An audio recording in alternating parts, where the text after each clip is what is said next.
What we constantly see is that marketers will confuse impressions with relevance. Let's say a piece of content is getting a ton of traffic. You might think to yourself, this is great. But what if they're actually having a really shitty experience where they're getting to the end of that content asset and they're thinking, boy, this was completely useless. And that's what we call corrosive. Is that pervasive still? Are we still operating in old? Okay. It's really pervasive. About 60% of the content we measure is corrosive. When we show up to websites, about 80% of us end up leaving immediately. So that's that immediate bounce rate where someone comes in and goes, whoa, this is not what I wanted to get.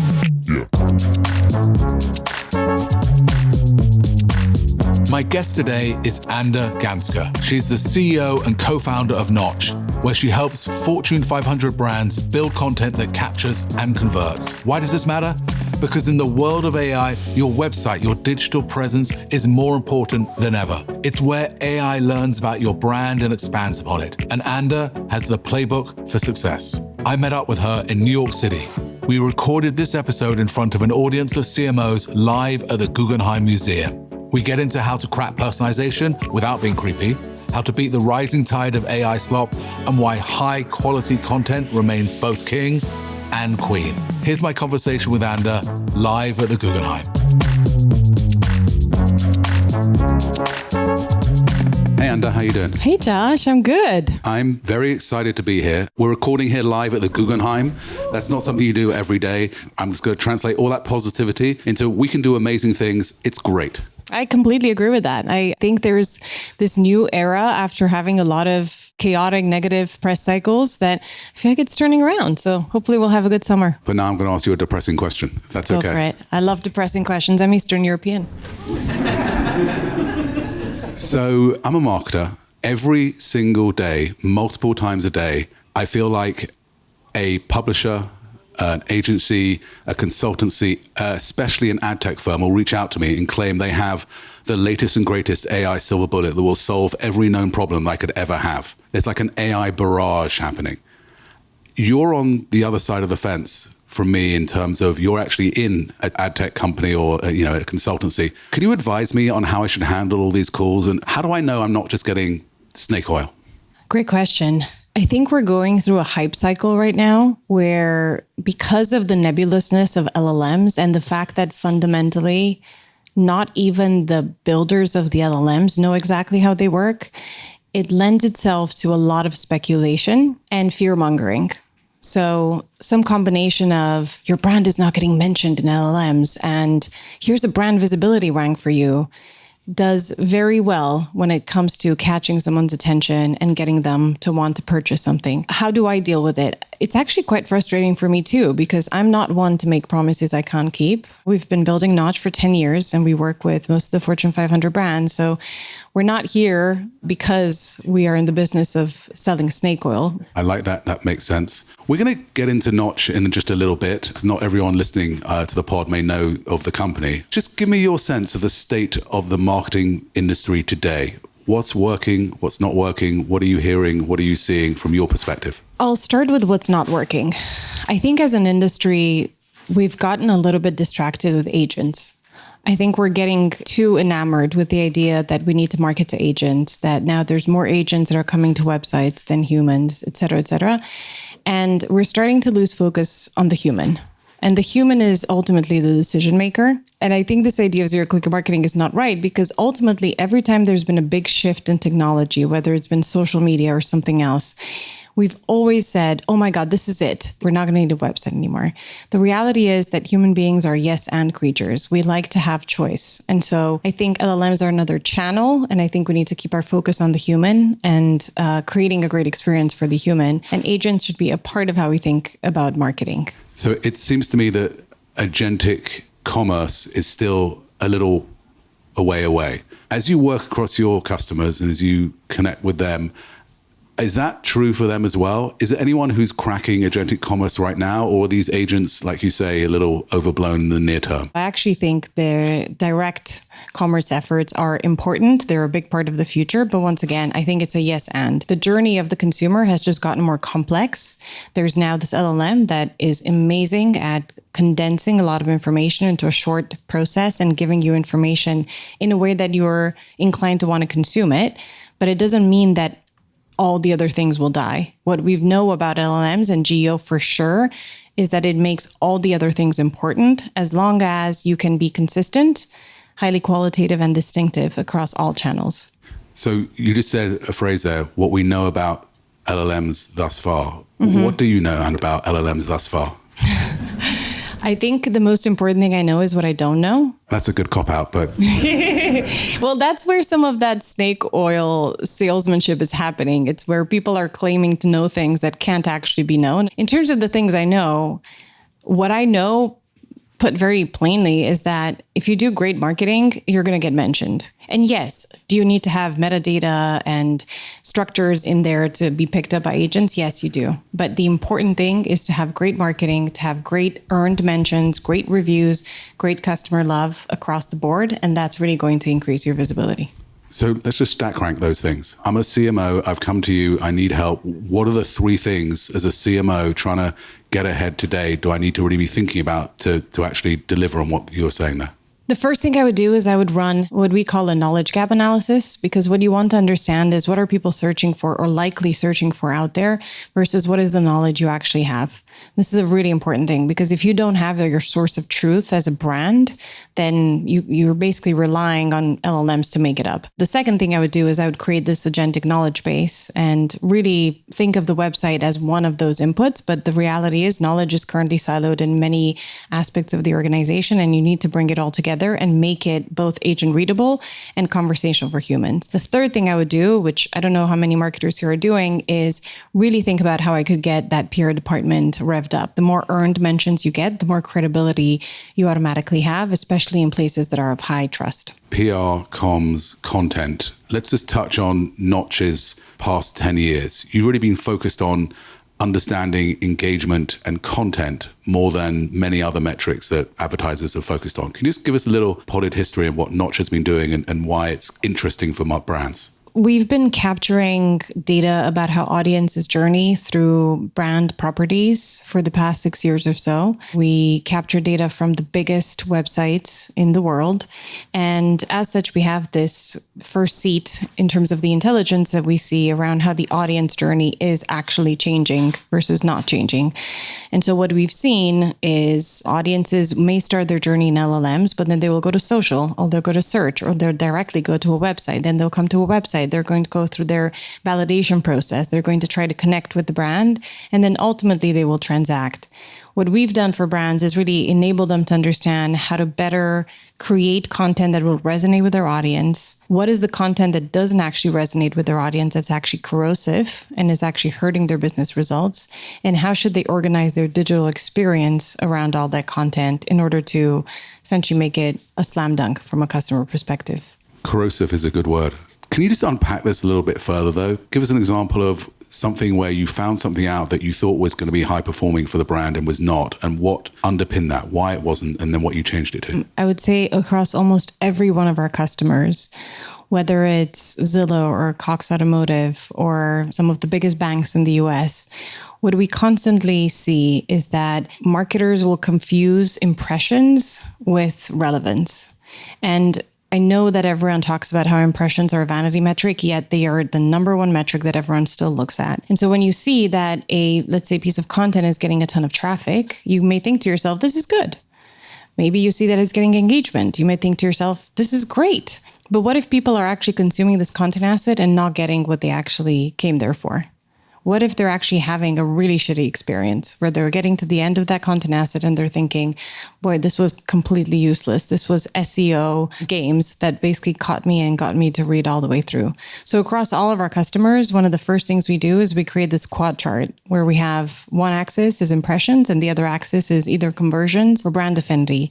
And so they can easily tell which are the assets and which are the experiences that are driving a ton of traffic, but they're getting people to leave and never come back. And that's what we call corrosive. I remember once building a website for Haagen-Dazs. It was about Mayan chocolate. So we had 45 pages about Mayan chocolate. And then we discovered it cost a fortune to build this thing. We discovered 6 months later, the depth page was 2. We had about 5 people go. So it was just but is that pervasive still? Are we still operating Yes. in old? Okay. It's really pervasive. About 60% of the content we measure is corrosive. And to keep hitting you with some pessimistic stats, we've now seen that what we call this AI native audience, which is like all of us, because we've now been conditioned by LLMs. When we show up to websites, about 80% of us end up leaving immediately. So that's that immediate bounce rate where someone comes in and goes, whoa, this is not what I wanted to get. So how do you counter that, given that most of our brands have hundreds of thousands, if not millions of customers? One website is not going to work for everyone, right? So dynamic, fluid websites. Yeah, I would give you two answers, one that's probably more self-serving and one that's a bit more general.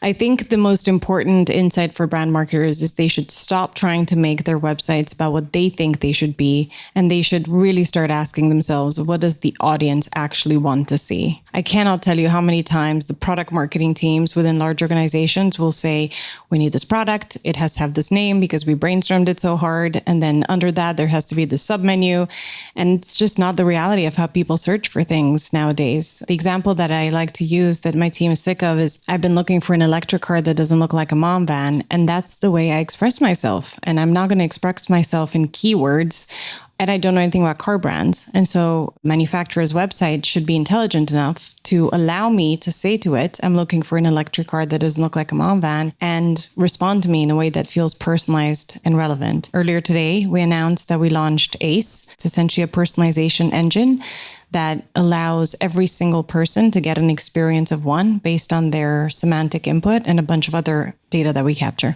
It's always fun talking to you because you have all the answers. But I know that along the way, you've made some mistakes as well. I read about your first sort of AI launch and it kind of crashed and burned or didn't work the way you wanted to do. Just tell us a little bit about your learning journey yourself in your organization as a self-professed data nerd getting it wrong. I would say that the mistakes that I made and that we made as a company were when we were trying to really be something we're not. We were listening more to the buzz and the tech and the hype and tried to feed into it as opposed to really stay true and core to what we do best, which is build performance-driven, data-first engines. There's been, a couple of different products that we built because there are VCs were like, guys, this is it. It's the crypto era. Not that we built a crypto product, but there was that era too a few years ago.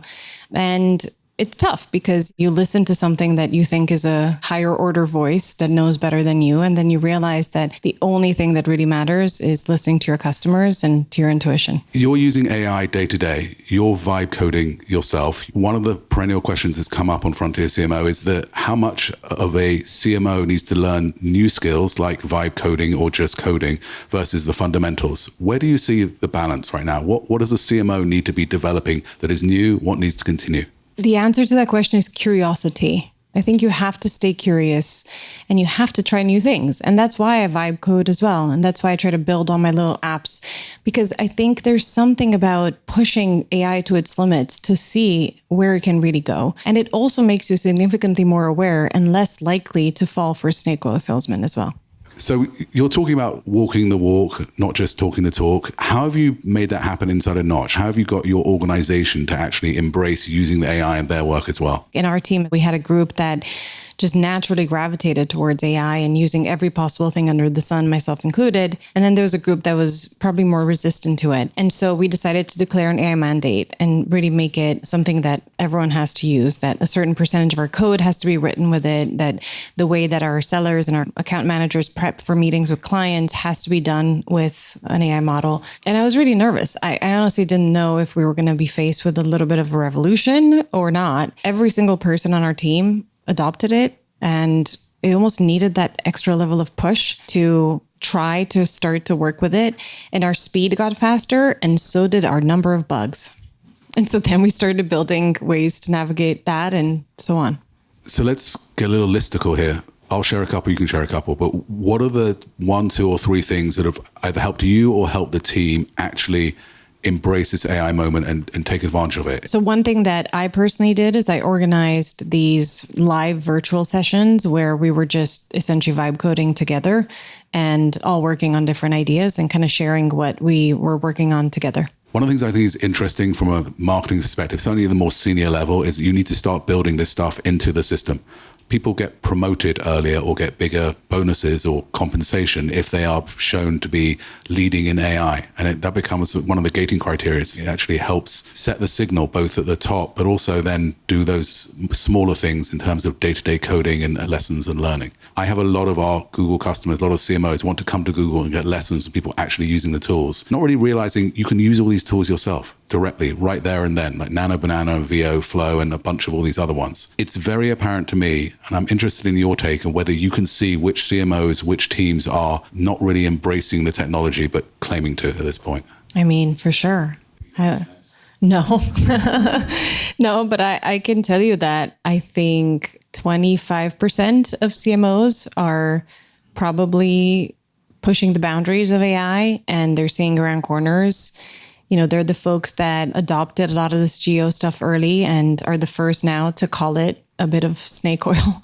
And 75% of them, I think, are still following suit and probably just now starting to learn some of those lessons. So let's put a positive spin on that. They're held back by compliance, by finance, by bureaucracy of some sort or another versus they're just not engaged. Any advice or how to tackle those other cross-functional disciplines to get them to unlock and enable marketers to actually embrace AI? Have you seen anything that's really worked doing that?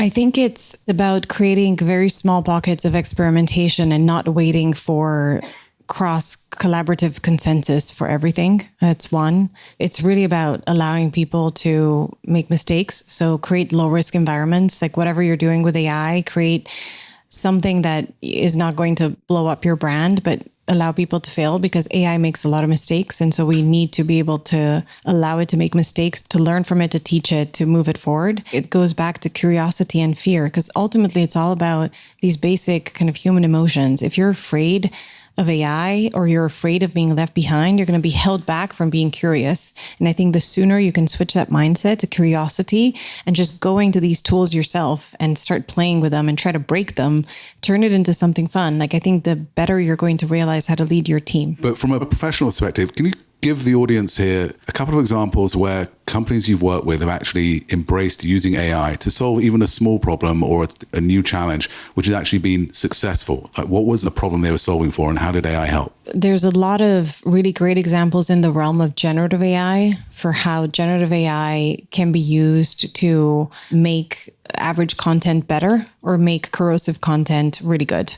And we've done that across a number of our customers. Realtor is one that we have a public case study with, and we drove some really incredible results, lift and everything really, from engagement, conversion, and so on. With ACE, which has really been live for about 3 months with a few of our beta customers, we've seen... Define ACE again, because I'm not sure. Agentic Content Engine. ACE is the product that we launched today here at the Guggenheim. We've seen 20% decrease in bounce rates, 5x increase in engagement, and 3x increase in conversions. The punchline is, when you're using AI and you're doing it in a governed way, it really works. It can make, and it can actually deliver on the promise of personalization, which is something I'm really excited about. And do so in privacy compliant and safe ways, of course. Totally, of course. Yeah. I think what you need to do to make personalization really click is to not use a lot of generative AI.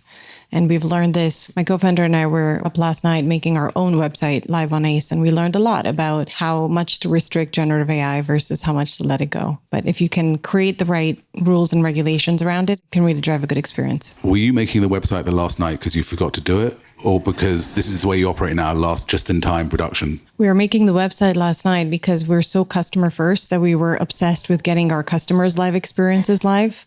And we allowed ourselves about 48 hours to get our own live, but we did it. It's great. It's live. I asked a little earlier about what doesn't change when it comes to marketing fundamentals, and organizing your data seems pretty important. And I just want to take a step back and really ask the question, it still seems like many brands, many marketers don't have their data house in order. Yeah, I think because there was another snake oil era of a different kind that we called the CDP era. We all believe that if we move it from one place to another, it's going to be automatically structured. But putting all your data in order is about getting it to be structured, not just the kind of data repository you have today, but also to have really structured data collection that's clicking with the data you already have. It's a hard challenge. Let's work through the timeline here. I come to you, any technological partner, what are the 2 or 3 things I need to really get in order? And what is the timeline to do that? And I know that's how long is a piece of string, but I want to try and give people in the audience who are concerned that they can never catch up with AI, you can move faster, right? Yes, I think what's important is I would go on a hunting mission to find where's my data, where's my information, where's my knowledge, where are the silos, bring it together and work with a partner who actually knows how to bring it together and make it match. That matching part is really difficult to do. I think you have to augment your data with more first-party data if you can. And then I think you have a good solid foundation from a data perspective. You also have to do the exact same thing with your content in order to be able to get your static content from today to be modular enough to then be powered by data in order to drive personalization with AI. Where's this all going in your mind? It feels to me like we're sort of in an in-between moment, right? We've gone past the first era of AI transformation where a lot of it was defined by fear and uncertainty. And now I'd like to think we're entering this area where our teams are starting to think about what they can do with AI. So positive, uplifting opportunity. Where do we go from there? How do we encourage people to take that mindset more? And where do you actually see the technology going itself? Some of the marketers here before said we are now in pilot purgatory. I think we have to get through this phase and we have to decide who are the 2 to 3 partners that we can scale with as a brand. After that, I think it's going to be a really fun time because we will have already realized what are the things that are not worth focusing on, what are the things that we can really automate and put away so we can focus on the stuff that really matters, which is to do great marketing. I think in today's world of so much AI slop and noise, the thing that will differentiate a brand, the thing that will differentiate a human is taste, thoughtfulness, judgment. And so having the actual time to invest in that and create that distinct brand, I think is going to be a lot of fun. It'll be like the golden era of marketing 2.0. I like the sound of that. Let me just push back respectfully on one thing there. It seems to me that marketers have for decades and decades made a significant proportion of their output as unmemorable, crappy, bad, dare I say it, slop ads. Decades and decades. I kind of think that the floor is actually higher. And what I'm seeing is using Google's generative tools and other generative tools grounded in your own best practices and learning. You actually can raise the floor, as it were, and start off from a better place. Is that a fair thing to say? I just feel like AI slop is overblown. So. I don't think so. I think what you're doing is you're just creating a lot more average content, which is really just adding to the noise. And we've had enough noise. I mean, as consumers, as humans, that's why we love LLMs, because they condense all that noise into an answer. I think it's about time that we take note of that and really try to make great marketing that's going to speak to humans. And then the slop, I think, is highly relevant to the new audience that loves slop, agents. There is genuine feedback in the industry from large platforms that you need to be producing hundreds, if not thousands of assets and just let the algorithm decide. That seems counterfactual to AI slop and to what you're saying. So what's your take on that thesis? I think there's a time and place for content that you need to feed the machine. And that's what I mean when I say agents. I think we need content that feeds the machines. And that content is at scale, and that content has to have many different variations so that the machines know what to do with it. What I'm talking about is the human experience. I believe the human experience needs to be really personalized, really special, really immersive. It has to be different from all the stuff that we're putting out there for machines in order for our brand to stand out. Who's doing that well right now? I think you guys are doing a good job. Google's doing a good job. Zillow's doing a great job. A lot of the fashion and lifestyle brands are doing a really great job because they really have to be in the culture, and they're probably the first ones to really tap into the latest movements of customer journeys and what humans really want. Let's talk about agencies. You work with a bunch of agencies as well. How do they approach the business? And do you see distinctions in how they're doing things? I think agencies have this really difficult task where they're having to disrupt themselves, but the rate at which they've had to disrupt themselves in the last 2 years has been pretty crazy. We talk a lot about the pressure that comes from the board and the CEO onto the CMO that says, hey, like, what are you doing with AI? Where are my cost savings? Where are my efficiencies, right? That pressure from the CMO goes down into their team. It definitely goes onto the agencies. And so there's a lot of CMOs that are going out there saying, I want you to deliver me the most brilliant ideas. I want you to give me automation, AI this, AI that, data-driven, first-party data. And I also want you to decrease your fees by 50%. And the reality is, if you want to have great work, you can't do that. So I think we're in this really interesting inflection moment for agencies where there's even more disruption disruption happening. And I'm really hoping for the sake of our industry that brands stop pushing the kind of cost agenda, because if that's the agenda they're pushing, they're just not going to get great work. I agree with you 100%. I think I've heard you say that there's more work now with AI and more humans needed, not less. And that there's some mistakes potentially being made by people getting rid of people and not realizing that. Can you talk a little bit about that, please?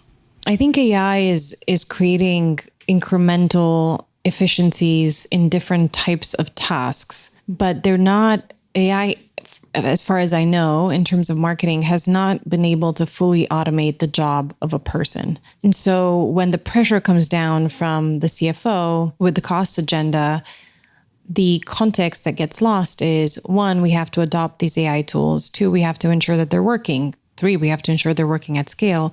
Once we do that, if the time efficiency that's saved is like a margin of someone's time, it still doesn't make a great business case to get rid of everyone. What I say to all the CMOs that we work with is, instead of answering that question from the CFO with the plan for everyone you're going to fire, take that dynamite and throw it into your MarTech stack. Your MarTech stack has not earned its place in the AI native world. It is so difficult to instrument. It takes 10 engineers and a donkey to change a button on a site. It's just a relic of the past. So if you want to do something, like, go try to be agile and either build your own technology with agentic AI, or work with best-in-class folks that are willing to give you usage-based and outcome-based pricing. I think that's the target you should put on the CFO's list. This is fun for me because I don't normally talk to people who are in your role, right? I'm inside my marketing bubble. And when I speak to people leading tech companies and sort of consultancies, it's usually in the throes of a contract negotiation. So it's all a little strained.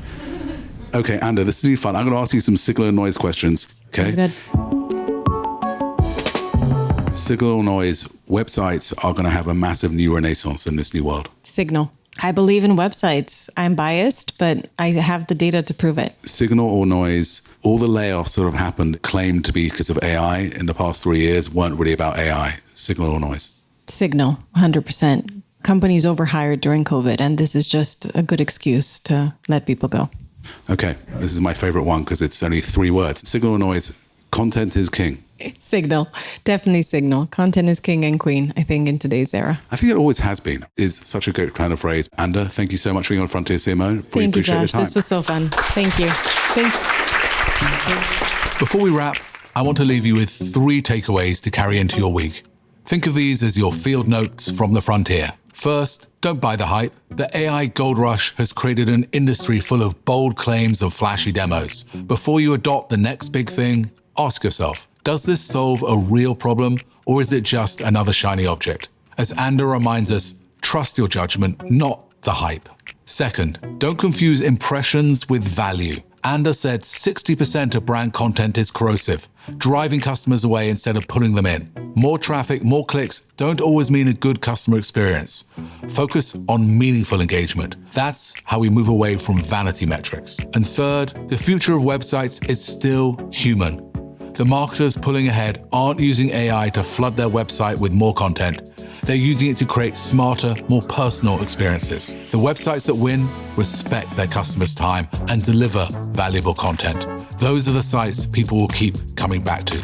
Be sure to follow, rate, and review Frontier CMO on YouTube or wherever you get your podcasts. For more research, case studies, and tools to help you lead through the next platform shift, visit thinkwithgoogle.com. We'll be back with another leader operating at the frontier. Until then, keep moving, stay sharp, and stay out front.